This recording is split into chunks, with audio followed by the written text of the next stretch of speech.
तो आज हम करेंगे ब्राह्मण साम्राज्य का रिवीजन। ठीक है, बहुत ही छोटा सा टॉपिक है।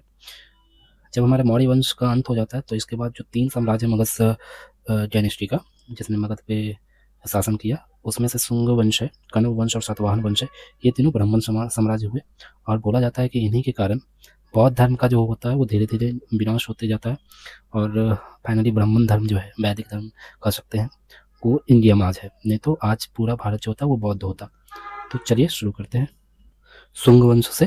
शुंग वंश जो था वो हमारा पहला ब्राह्मण वंश था या साम्राज्य था। मगध पर शासन करने वाला यह पहला गैर क्षत्रिय राजवंश था। बाकी जो थे वो क्षत्रिय थे या फिर कुछ कुछ बोला जाता है कि निम्न जाति से थे, मतलब ऐसा रिकॉर्ड रहा है और ऐसा पुराणों में मिलता है। और पुराण के बाद को उतना ऑथेंटिक हम नहीं मान सकते, फिर भी यदि निम्न जाति से नहीं थे तो एटलीस्ट क्षत्रिय थे, ब्राह्मण नहीं थे। इस वंश के जो संस्थापक थे शुंग वंश के, वो कौन थे? पुष्यमित्र शुंग। इन्होंने अपनी राजधानी पाटलिपुत्रा बनाई। ठीक है, जैसे पहले भी पाटलिपुत्रा ही था, जबकि द्वितीय राजधानी जो था इन्होंने विदिशा को बनाया। कहाँ? विदिशा। वही विदिशा जो अभी मध्य प्रदेश में पड़ता है ना, अवंती के आसपास वाला क्षेत्र में। विदिशा का पुराना नाम क्या था? वैष्णनगर था। विदिशा रिलेटेड एक कुछ याद आ रहा है? गरुड़ स्तंभ, जिसे हेलियोडोरस ने बनवाया था। ठीक है, जो भागवत धर्म का उपासक था। ठीक है, उसमें तो शुंग एक कट्टर ब्राह्मण था। क्या था? कट्टर ब्राह्मण। यह 36 वर्ष तक शासन किया, जबकि इस वंश का टोटल शासन 112 वर्ष तक चला। भारत में पुनः वैदिक धर्म की स्थापना करने का श्रेय ही पुष्यमित्र शुंग को जाता है। पुष्यमित्र शुंग को बौद्ध धर्म का विरोधी शासक माना जाता है। इसका प्रमाण दिव्यावदान से प्राप्त होता है। ठीक है, यही दिव्यावदान में वो चीज़ है जो अशोक के बेटे कुणाल और अशोक की एक रानी के बीच का कुछ है। ठीक है, यही दिव्यावदान में। लेकिन इनके काल में भी क्या होता है कि बहुत सारा बौद्ध विहार का निर्माण भी होता है। बहुत सारे बौद्ध स्तूप और मठों को ध्वस्त भी किया इसने। उसमें शुंग ने मध्य प्रदेश के सांची स्तूप की खिड़कियों को तांबे का कराया, जबकि भरत मध्य खिड़कियों को पत्थर का करवाया। ठीक है, कहाँ का? मध्य प्रदेश का भरत और मध्य प्रदेश के सांची वाला। पुष्यमित्र शुंग के काल में अशोक द्वारा निर्मित सांची एवं भरभूत स्तूप का आकार दुगुना करवाया गया। वर्तमान में सांची का स्तूप का जो स्वरूप होगा पुष्यमित्र शुंग के काल का ही देन है। बौद्ध चैत्र भवन का निर्माण इसी वंश के समय हुआ है। ठीक है, बौद्ध चैत्र का। इसके समय बौद्ध पुस्तक जातक ग्रंथ की रचना हुई है। पाणिनि के अष्टाध्यायी इन्हीं के, पाणिनि भी इन्हीं के दरबारी थे और अष्टाध्यायी उन्होंने लिखा था तो इन्हीं के समय में लिखी गई। मनु की मनु स्मृति इनके समय में लिखी गई और गार्गी की गार्गी संहिता लिखी गई। और जिनसेन ने हरिवंश की रचना की। इसने अपने काल में कुल 2 युद्ध किए। ठीक है, 2 युद्ध। एक विदर्भ का युद्ध है जो गुजरात का है, एक यवन आक्रमणकारी का युद्ध है। विदर्भ बरार में चल रहे उत्तराधिकारी के युद्ध का लाभ उठाकर पुष्यमित्र शुंग ने अग्निमित्र के नेतृत्व में सेना भेजा, जिसने अग्निमित्र विजय हुए। इसकी जानकारी कालिदास की रचना मालविका अग्निमित्रम से मिलती है। ठीक है, कालिदास इस समय के कवि नहीं। कालिदास कब समय है? चंद्रगुप्त द्वितीय के कवि हैं। चंद्रगुप्त के दरबार में रह चुके हैं, जो गुप्त काल के, जो कि इस काल से लगभग बोल सकते हैं 500 साल बाद की कहानी है। ठीक है, 500 ईस्वी बाद। कालिदास की जो मालविका अग्निमित्र है उसमें क्या क्या चीज़ है? एक अग्निमित्र और मालविका के प्रेम प्रसंग है। अग्निमित्र किसके थे? पुष्यमित्र शुंग के पुत्र थे। इसके समय 2 यमन विदेशी आक्रमणकारी हुए। आक्रमण दोनों ही यमन आक्रमण को पुष्यमित्र शुंग ने अपने बेटे अग्निमित्र द्वारा विफल कर दिया। ठीक है, इन दोनों के ही आक्रमण के समय पुष्यमित्र शुंग विजयी हुए। ठीक है, और इस अवसर पर पुष्यमित्र शुंग ने पतंजलि के नेतृत्व में 2 अश्वमेध यज्ञ करवाए और अपनी राजधानी पाटलिपुत्रा से विदिशा कर दिया। इंपॉर्टेंट है, पाटलिपुत्रा से पहले विदिशा को भी राजधानी बनाया हुआ था। है ना। पहले आक्रमण का नेतृत्व डेमेट्रियस ने किया था। दूसरे आक्रमण का नेतृत्व किसने किया था? मिलिंद जिसको बोलते हैं। मिलिंद को बौद्ध भिक्षुक नागसेन ने बौद्ध धर्म की शिक्षा दी थी और उसे बौद्ध धर्म अपना लिया था। ठीक है, और इसी पर एक पुस्तक है जिसका नाम है, जिसमें ये दोनों का संवाद है, नाम है मिलिंद पन्हु। ठीक है, किसने लिखा है? तो नागसेन ने लिखा। ये बौद्ध भिक्षुक थे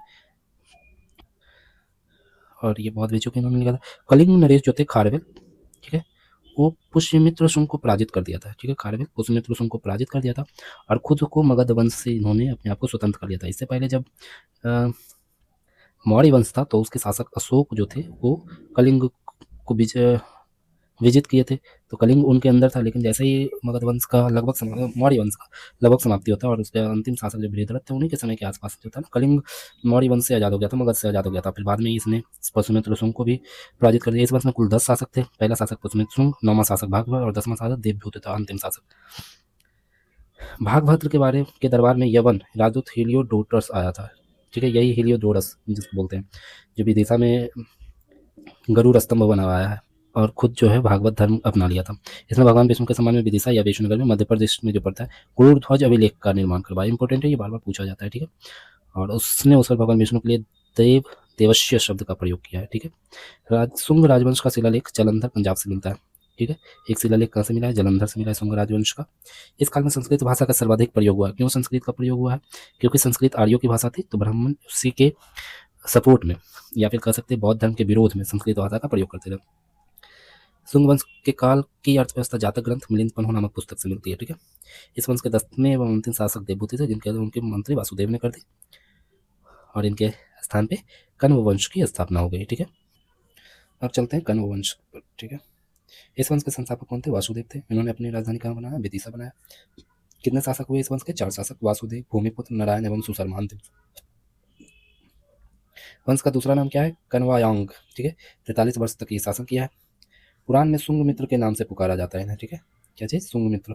कण्व साम्राज्य पर पहला आक्रमण शकों का हुआ था। ये ब्राह्मण जाति के थे। ठीक, कण्व भी ब्राह्मण जाति के थे। इस वंश में सर्वाधिक समय तक शासन करने वाला शासक कौन था? भूमिपुत्र। ठीक है, जो दूसरा शासक 14 वर्ष तक शासन किया है इन्होंने, 14 ईयर्स। और इस वंश का अंतिम अयोग्य एवं दुर्बल शासक कौन था? सुशर्मा, जिसकी हत्या उसके मंत्री सिमुख आंध्र राजा 30 ईस्वी पूर्व में कर दी और इसके स्थान पर सातवाहन वंश की स्थापना हुई। अब पढ़ेंगे इंपोर्टेंट सातवाहन वंश। ठीक है, सातवाहन वंश प्रतिष्ठान इसको बोलते हैं। 300 BC से लेकर के 250 AD तक इसका शासनकाल रहा। इसके संस्थापक कौन थे? सिमुख, जिन्होंने सुशर्मा की हत्या कर दी थी। और इसकी राजधानी कहाँ थी? तगर। प्रारंभ में यह वंश महाराष्ट्र के क्षेत्र में था, किंतु शक राजाओं ने इन्हें महाराष्ट्र छोड़ने पर विवश कर दिया। सातवाहन वंश को आंध्र प्रदेश में स्थानांतरित होना पड़ा, जिस कारण पुराण में इन्हें आंध्र सतवाहन भी कहते हैं। ठीक है, सतवाहन की राजधानी प्रतिष्ठान जो महाराष्ट्र थी, गोदावरी नदी के किनारे थी। ठीक है, इंपॉर्टेंट है। सतवाहन की राजधानी कहाँ थी? प्रतिष्ठान। सातवाहन की राजकीय भाषा प्राकृत तथा लिपि ब्राह्मण थी। प्राकृत और ब्राह्मण। सातवाहन वंश किसी न किसी रूप में 3 शताब्दियों तक बने रहे। ठीक है, 3 शताब्दी तक इन्होंने 300 साल तक इन्होंने शासन किया, जो प्राचीन भारत में किसी एक वंश का सर्वाधिक कार्यकाल है।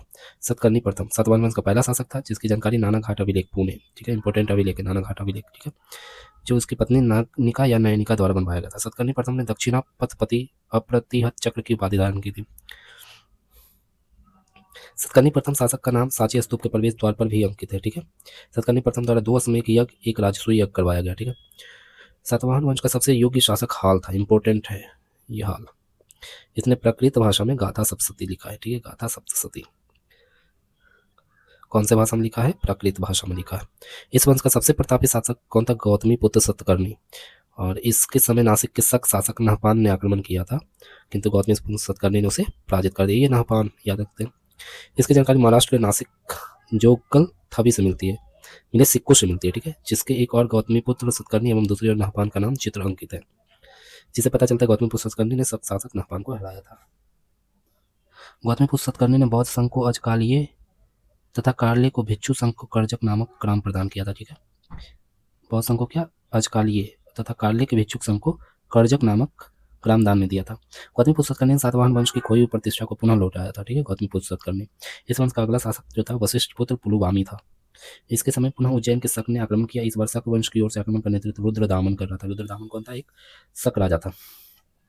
और इसने जो गुजरात में मौर्य वंश के समय चंद्रगुप्त मौर्य ने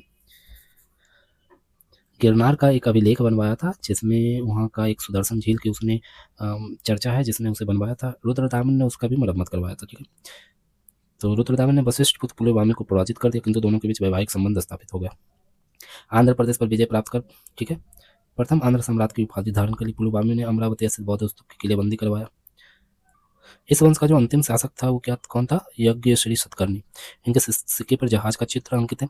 सातवाहन वंश ने उत्तर और दक्षिण भारत के बीच सेतु का काम किया। ठीक है, ब्रिज का काम। ब्राह्मण को सबसे पहले भूदान सातवाहनों ने देना प्रारंभ किया। ठीक है, ब्राह्मण को, किंतु सर्वाधिक भूदान कौन दिया है? गुप्त शासक ने।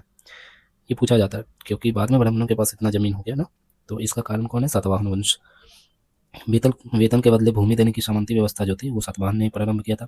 सर्वाधिक प्रयोग गुप्त राजाओं ने किया। इस वंश के समय गांव के प्रधान को गौलमिक कहा जाता था। इस वंश में दक्षिण के क्षेत्र में कपास फसल उगाया जाता था। सातवाहन समाज मातृसत्तात्मक था, क्योंकि यहाँ पे नाम से पहले जितना भी शासक था उसके नाम से पहले उसके माता का नाम लिखा जाता था। यहाँ नाम के पहले माता का नाम लिखा जाता था, किंतु राजा पुरुष ही होता था। इस समय सीसा के सिक्का का प्रयोग होता था, पोर्टिन जिसको कहते हैं, पोर्टिन। और इसी चीज़ से ये चीज़ अनुमान लगाया जा सकता है कि इसकी अर्थव्यवस्था उतनी ठीक नहीं थी। चांदी के सिक्के को कारशापन कहा जाता था तथा सोने के सिक्के को स्वर्ण कहा जाता था। ठीक है, जैसा मौर्य साम्राज्य में चलते आया था वैसा ही यहाँ था। सातवाहन साम्राज्य की भूमि गोदावरी नदी घाटी में था, जिस कारण अत्यधिक उपजाऊ थी। ऐसा कहा जाता है सातवाहन काल की भूमि उस समय की सबसे उपजाऊ भूमि थी। तो ये समाप्त हो गया हमारा सातवाहन काल भी, सप्ताहन वंश भी, और इस तरीके से हमने ब्राह्मण साम्राज्य का रिवीजन कर लिया।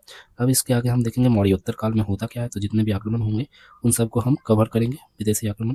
उसके बाद गुप्त काल में चलेंगे। ठीक है, धन्यवाद। आगे का अगले वीडियो में।